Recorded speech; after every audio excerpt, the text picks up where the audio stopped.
Attack on Titan, Season 2, Episode 1. It's finally here. After almost 4 years, the Attack on Titan anime has finally returned. At first I was mad about only 12 episodes, but in the long run this might be a good thing. In this way we might be able to get a new season every 16 months or so, as opposed to having long seasons but having to wait years for them to come out. People have said that there just isn't enough of a budget to make more episodes, and manga sales have gone down, which sucks, but these things happen. I'm hoping that this new season will reinvigorate the huge hype for Attack on Titan, and judging by this first episode, the creators have definitely succeeded in doing so, at least for me. Right away we see the difference in the presentation of the Titan in the wall. I think the manga's presentation is better because it was more of a shock value. Mikasa is right beside it and sees it appear as pieces of the wall fall off. It's not a big deal that they changed it, but I prefer the manga's presentation. Hanji is shocked at the sight of the Titan. She questions whether it's there by coincidence and then is about to think that the walls may be full of Titans. Soon after, we see the annoying Pastor Nick as he warns Hanji to not let the Titan be exposed to sunlight. From previous episodes, we know that the Titans get their energy from sunlight, and that is why the Titan in the wall is so lethargic. It has been deprived from getting energy, so it makes sense to have them in the wall as a way to ensure stability, but how is it even done in the first place? As viewers were left to question how Pastor Nick, a man that just seems like a crazy religious fanatic, is knowledgeable about this, and why has he refrained from telling others about it? The opening showed a lot of things that strictly anime watchers cannot understand. We see the scout regiment leaving the wall, obviously on a mission to get to the basement of Eren's house. The hype for the armored Titan versus Eren is real. The show goes from somewhat supernatural to just off the edge. We see a Titan with fur running with enormous animals, insects, and even a T-Rex. The statue of the mother and her baby in the beginning, and then showing it destroyed at the end, made me think of Eren and his mother, but he didn't lose her as a baby, so it isn't a direct allusion to those characters. Perhaps it is just displaying how Titans have destroyed families. Overall, I think the opening is good, but I don't think anything can top opening 1. It was just too hype of an opening. The pattern has just continued where each subsequent opening and ending theme is inferior to the previous one. Don't get me wrong though, they're not bad. Just not as great as the first opening and ending. This is obviously coming from a biased perspective as well, since the first opening and ending are very nostalgic to listen to. I'm glad they kept the little opening showing the episode number and title. Just from looking at the title, we know that we'll see that fur-covered beast Titan in this episode. Erwin confirms that some people knew about the Titans in the walls. Obviously those that knew couldn't let the general public know about it. As crazy as it sounds, I love this shot. It exemplifies how brutal and horrible this post-apocalyptic world is. Watching a new episode of Attack on Titan and Samurai Jack on the same day is definitely awesome, as the shows complement each other with their gore, fighting, and imagery.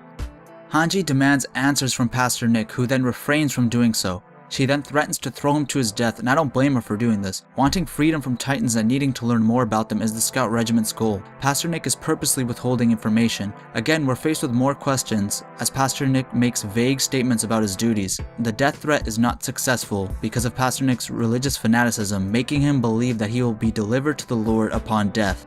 Hanji reverts back to her comedic self and tells Pastor Nick that she was just kidding and wasn't serious. It was odd to see Hanji in such a serious mood for this long because her primary role for us is to serve as comedic relief. When she says she hasn't felt this way since the first time she was outside the wall, she is referring to the fear she is experiencing. She's fascinated by the Titans, but going beyond the wall for the first time is an incredibly fear-inducing experience, and she was obviously not immune to that. Sasha showcases her unusually fine instincts and awareness that were praised early in season 1 when she is able to hear Titan footsteps. Then we are shown Mike, the guy who's good at smelling, confirming it as well. The Titans have now breached wall rows. 2 of the 3 walls have been breached. We get some well-needed information about the wall. It definitely makes sense that it's formed by the Titans, but now we're left to think about how it was possible to force Titans into the walls, and how were humans able to have that much time to make such enormous barriers. The leaders of the wall cult know about it, but are not willing to give out information. This only enhances our hatred towards these fanatics. These flashbacks of Eren's childhood really serve to show how Eren's values have been instilled in him. We are reminded of the symbolic meaning of Mikasa's scarf. It represents the fact that Eren has to protect her. Eren tells Mikasa that he'll get her a new one since the current one is worn out. It's obvious that Mikasa doesn't wear it for function but for its meaning, so I doubt she'd want another one.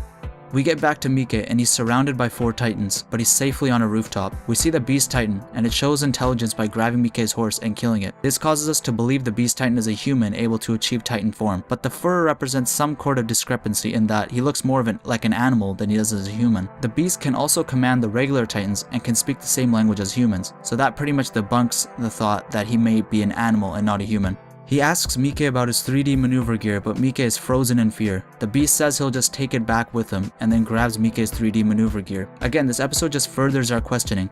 What does he mean by take it back? Since he's not familiar with the gear, it is obvious that he's not from inside the walls. We get a flashback of earlier in the episode where Mika says you only lose once you stop fighting. His will has been somewhat reinvigorated by thinking about that, but the beast commands the remaining titans to kill him. What a brutal scene. This is why Attack on Titan is phenomenal, not just because of the action and gore, but because you never know who is going to die next. Earlier in the episode, one of the scouts said that Mika's ability is second only to Levi's. Being of that high rank still doesn't make him safe from death. Just like in real life, in this anime, it's impossible for one super soldier to take on all enemies on his own. It's more realistic in its presentation of warfare. This reminds us of the cruelty and unpredictability of this world. I can almost compare this unpredictability to Game of Thrones. The ending song was alright, but I think it served more as a juxtaposition when paired with what was being shown graphically. It's such calm and soothing music, and it starts off accurate with the showing of artwork depicting the past, but the graphics quickly turn south when we see cannibalism and humans fighting titans. Those who have read the manga would know something about it, and those that haven't probably wouldn't want to be spoiled about anything, so I'll leave it at that. From the preview, it's clear that we'll get some backstory on Sasha, which will hopefully explain how she was able to become so good with her intuition and awareness. Thanks for watching the analysis. This is a bit different than my Samurai Jack ones, because there's not that much implicit details in Attack on Titan. A lot of the episodes was obvious stuff, and I didn't want to waste my time essentially summarizing the episode that you have just watched. I plan on doing this for every episode. Let me know what you guys thought of the episode and the analysis, and as always, I'll catch y'all on the flip side.